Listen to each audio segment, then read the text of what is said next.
This over here is one of the most expensive CPUs in the world. Right now, this goes roughly around $7,000. You lie! This is the Ryzen Threadripper 5995WX CPU. It's got 64 cores, 128 threads, but the big question is, why on earth is it so flippin' expensive? But there's also very good news, because usually we testing gaming CPUs on creator applications, but this one is actually a creator CPU first. And we're going to be comparing this CPU to the mainstream Ryzen 9 5950X and the Intel 13900K, the best from mainstream of Intel and AMD, and see how does this monster of a CPU compare to that? And how does this sponsored segment compare to the last sponsored segment? Looking for a cheap way to license your Windows? Check out WhoKeys through the links in the video description. Make sure to use the code TN20 to get a 30% off. Paste the license to the activation settings and you're all done. This license is for Windows 10, but you can upgrade it to Windows 11 for free. They also offer Microsoft Office 19 license. Use the same code TN20 to get a 30% off. Check out whokeys.com in the video description below. Alright, one of the first things you're gonna notice is that this CPU is absolutely massive compared to this one. It's about 2.5 times the IHS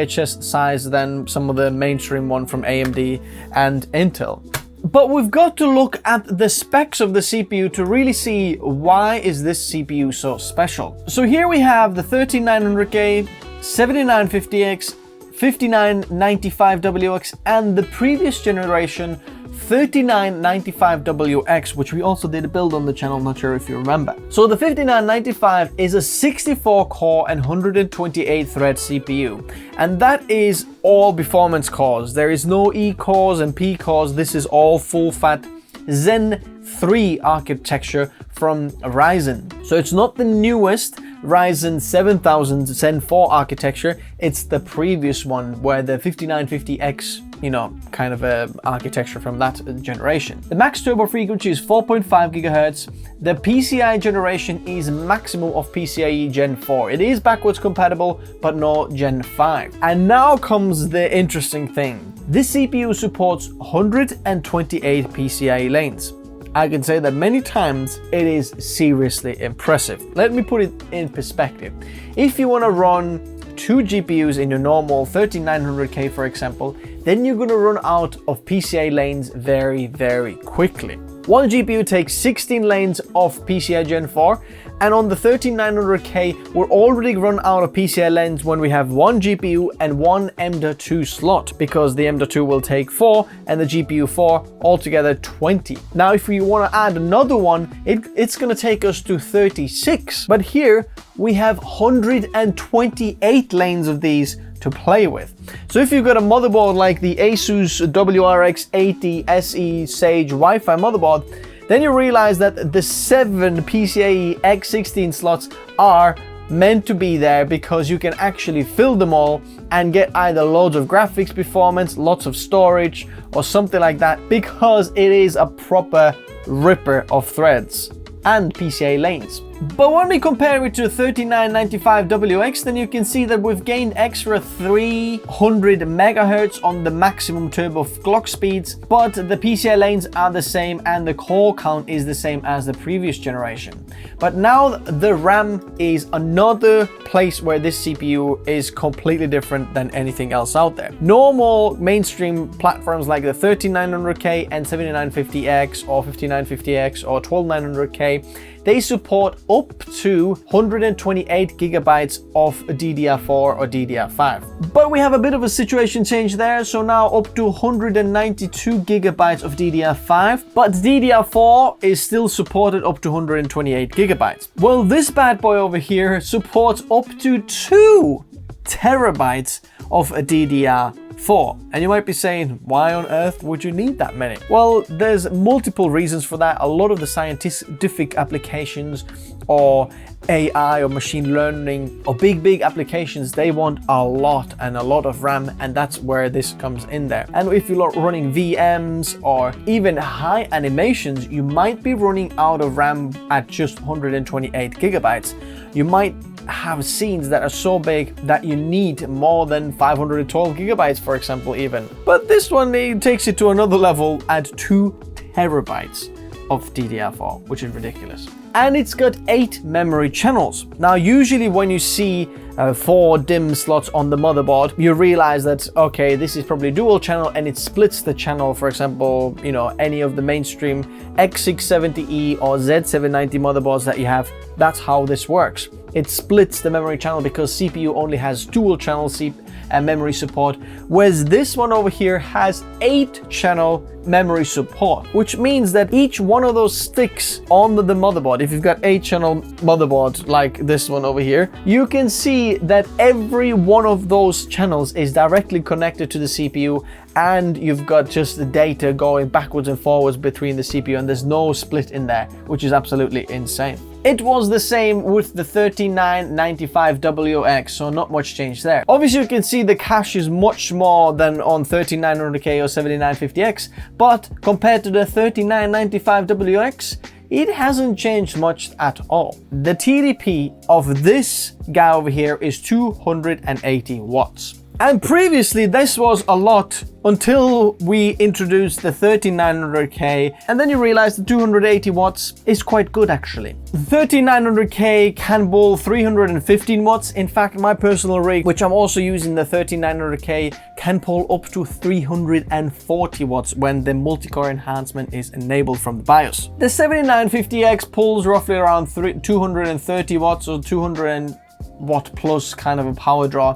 But in terms of TDP, it hasn't changed from the previous generation of 3995WX. There is no IGP on this processor, and it uses the 7nm Zen 3 architecture of cores there. Now, right now on Amazon, it costs roughly around $6,300, something like that. In fact, the 3995WX is even more expensive, probably because it's, you know, lower supply. So I don't see any reason why someone would go with a 3995WX. But if you look at the 3900K or 7950X, you realize that this CPU is 10 times, more than 10 times the price of the 13900K. Let's have a look at the benchmarks, but before, the test bench setup. I'm gonna leave the 13900K and 7950X test benchmarks in the description below, as well as this Threadripper benchmark, but I wanna mention the Threadripper benchmark because it's so different than what we usually do, so there's some interesting parts there. Basically,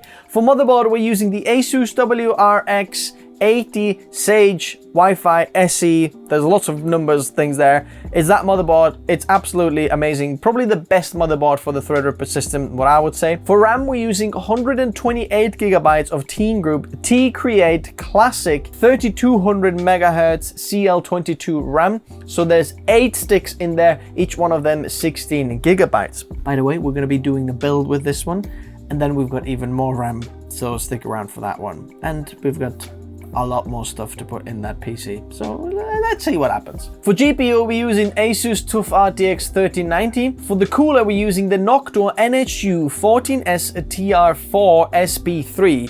So as you can see, this one is over there, just an air cooler, 2 fans, there we go, and no problem. The OS SSD is Carrier Z440 1TB, and the project SSD is 2TB Seagate Firecuda 530. And for the PSU, we're using an absolute whooper of a PSU, which is the Seasonic PX1600. It's a 1600 watt power supply. Check it out in the description below. Now, first of all, memory controller. We mentioned that this has got 8 channels, but it officially supports up to 3200 mega transfers megahertz, which is the same as on the 3995WX. So as far as I can tell, the memory controller from this CPU to the previous generation CPU hasn't changed much. Now, you're welcome to push it to 3600 and maybe 4000 megahertz RAM as well, but I think in a situation like this, the speed isn't as important as the stability of this. By the way, this supports ECC memory as well, and memory sticks of up to 256 gigabytes per DIMM. ridiculous. Compared to the 7950X, which supports 5200 megatransfers of DDR5 and 13900K, which supports 5600 megatransfers per second up to DDR5, I see no problem. But because we're not splitting the memory channel, we can run these 3200 megatransfers on all of these 8 channels. I don't think there is a motherboard that has 16 DIMM channels, so then we would maybe have to see like lowering the RAM speed, but this one, everything runs 3200. Like on the 3900K DDR5, for example, if you run 4 sticks of DDR5, 128 gigabytes, for example, then you're gonna have to lower the speed and you might not be able to hit that IMC speed, which is 5600 megatransfers per second. Looking at the power consumption here, you can see that the 13900K pulls 315 watts or up to 340 watts, what I've mentioned before. The 7950X pulls 232 watts and the 5950X pulls 286 watts, which is about 6 watts more than the 3995WX, what I managed to pull from the same motherboard. Moving on to Cinebench R23. The baseline is 13900K, and then we'll see the rest of the CPUs there. The 7950X is there for reference as well, but mainly we're going to be looking at 5995WX. So the single core performance is 31% slower than what we see on Intel or AMD's mainstream platforms, but the multi-core speed is 72,770. That's 80.7% faster, pretty much double the performance. And bear in mind, the 13900K, when reaching 40,000 plus points on Cinebench R23, is pulling more wattage than this 5995WX.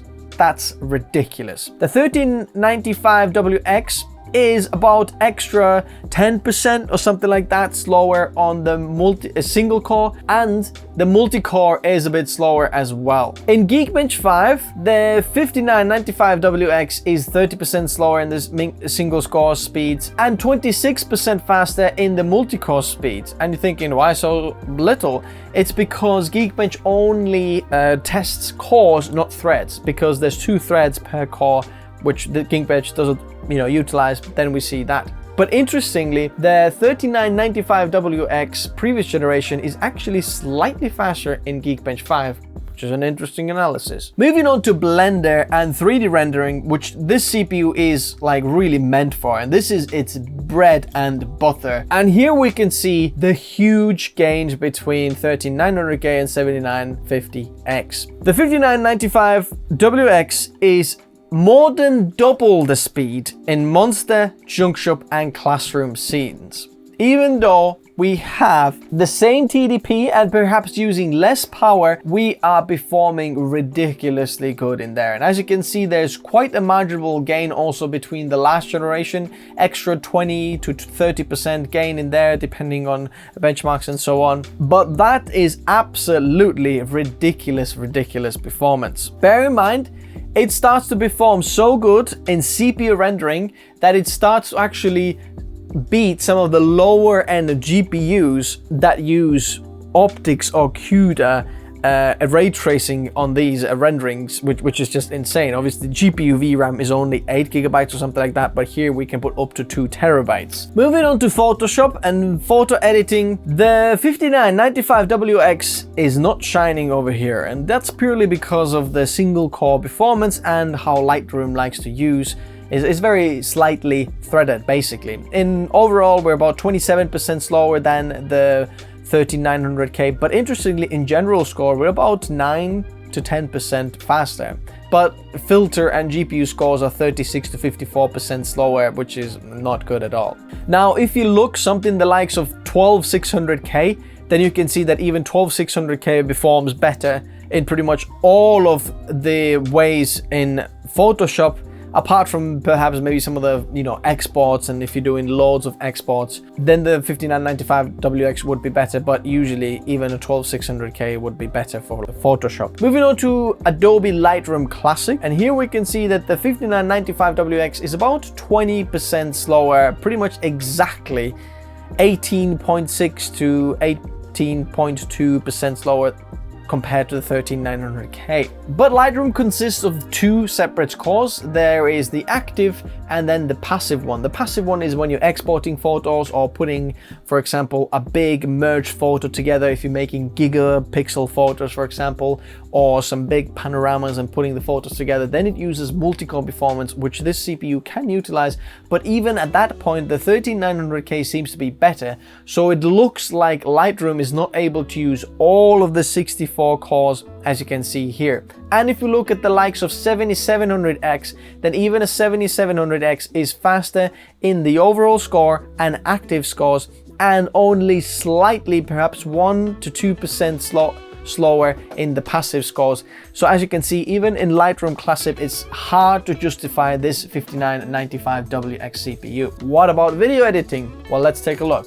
In Premiere Pro, the 5995WX is about 11% slower in the extended overall scores and about 17% slower in the standard overall scores compared to the 13900K. Biggest lose here is the standard live playback speed, where the Intel QuickSync with the hardware acceleration of H.264 and 5 really shines and pulls ahead over this massive Threadripper. And really, it doesn't make any sense getting the 5995WX even for Premiere Pro. Even like the video export is 2 to 3% slower, so really doesn't make any sense. And if we're looking at something the likes of 13600K, then in a lot of the ways, even the 13600K can match or outperform the 5995WX. In extended overall scores, we are slightly lower on the 13600K, but the standard overall score is higher. The export scores are lower because obviously less cores, but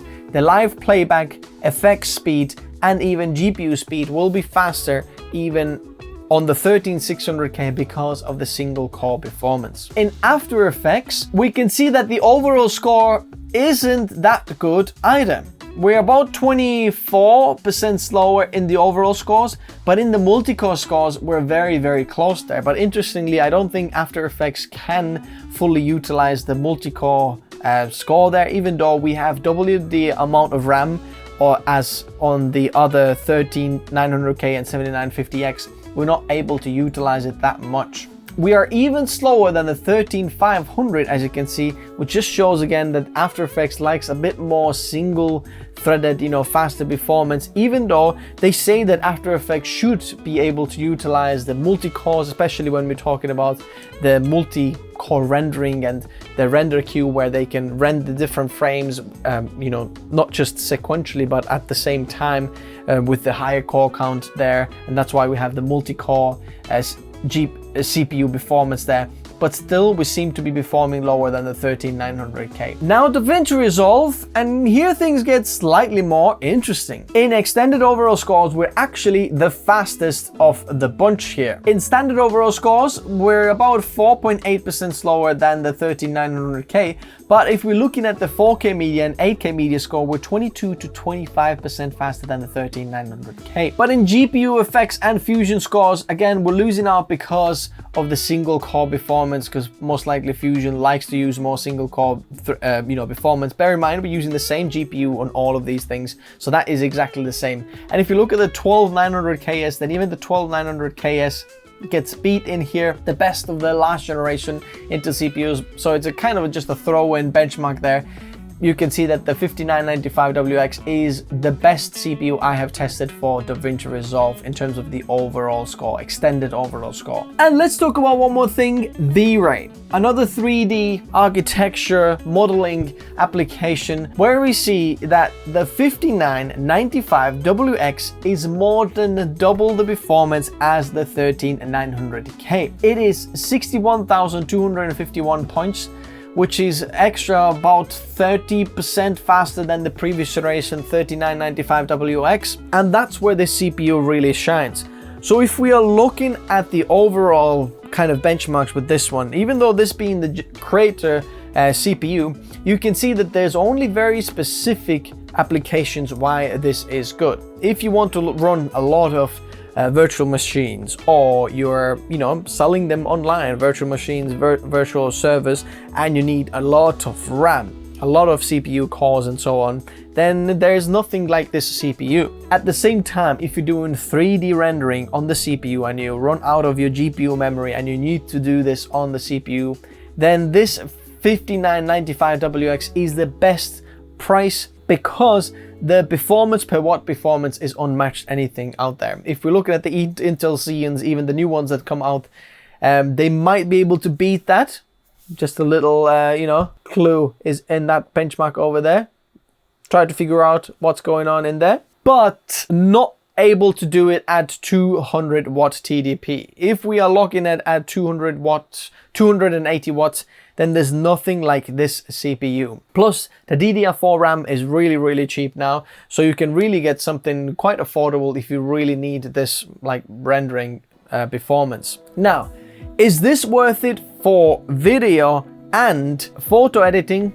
Number one, photo editing, really not worth it. Better go with a single-threaded, very high-end single-threaded CPU. You're gonna save not just in money, but also get much more performance. And secondly, video editing, that's kind of a yes and no, depends on your workflow. If you're doing a lot of just 4K and mirrorless camera, even up to 8K mirrorless camera playbacks, then not really worth this Threadripper CPU. But if we're doing perhaps 8K editing and some of the raw codecs that really need a lot of CPU power and timeline performance is important, then it might make sense to get this one. But it really starts to make sense when we go in very high-end production workstation CPUs where this starts to make sense. I'd say probably for 95% of the content creators out there, this is probably not worth it for you. For scientific research and server grade pro workstations, high-end desktop CPUs, this is definitely worth it. When we're talking about some of the like physics or chemical calculations and things like that where you need a ton of RAM, then this is the CPU to get. Anyway, if you are interested in picking any of these parts that I'm talking about out in the description below, because this was the Testbench setup. And by the way, try to figure out what's wrong or what's different about this Testbench setup as well, because that might give you a clue what videos coming up. If you do want to build yourself the best bang for buck creator PC, I'm not talking about $7,000 PCs, but PCs that cost fraction of the price of this CPU, then check out the videos in the description below. There's 4 videos in the description below. Pick the video that's close to your budget and you can get the best video built for you. Thanks guys for watching, and I'll see you next time. Bye bye.